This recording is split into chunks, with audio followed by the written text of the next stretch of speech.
luck, you know, as you enter this showbiz world, Francesca. I wish you all the best. Always be kind and then enjoy the journey lang.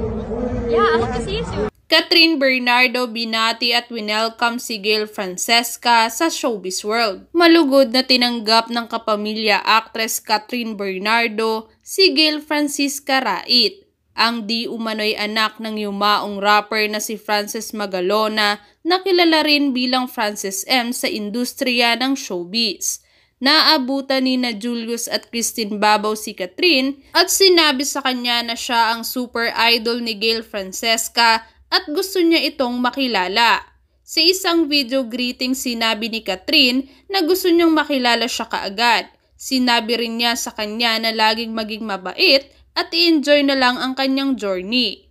Good luck, you know, as you enter the showbiz world, Francesca. I wish you all the best, ani ni Catherine sa video ng panayam ni Julius Babaw. Always be kind and enjoy the journey lang. I hope to see you soon. Dagdag ng a very good girl star.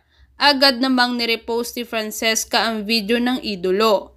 Thank you po Ate Catherine, caption ng bagets. Kamakailan lang nang lumabas si Gayle at ang kanyang ina na si Abigail Rait, dating flight attendant sa YouTube show na Pinoy Pawn Stars, na hinuhost ni Boss Toyo na ang tunay na pangalan ay Jason Losadas. Ayon sa kanila, 15 na taon na nila itong tinatagong mag-ina. Ngunit ngayon na ang panahon para ihayag ito sa publiko.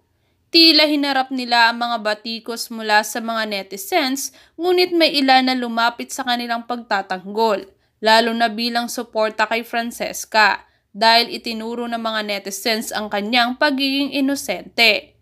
Lumabas din ang sinasabing anak ni Frances M sa vlog ng veteranong broadcast journalist na si Julius Babaw.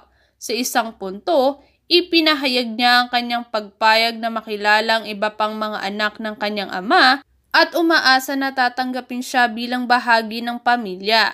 Binigyan diin niya na puro positibo lang ang kanyang intensyon at wala siyang planong guluhin ang pamilya Magalona. Komento ng ilan, everybody deserves an opportunity to explore their talents in showbiz, especially this special girl, who will relive the legacy of his beloved father, rapper Frances Magalona.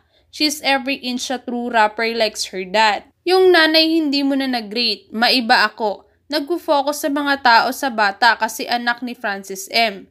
Yang nanay ba single pa yan till now o may asawa na at ibang anak na din? If ever meron nakakahiya dun sa bagong pamilya niya para lumantad at gamitin ang anak ni Frances for her political ambition. Idea lang, biglang pumasok sa mind ko, kung wala naman, di mabuti. At least, wala nang maraming buhay na iskandalo, yung kay Pia lang.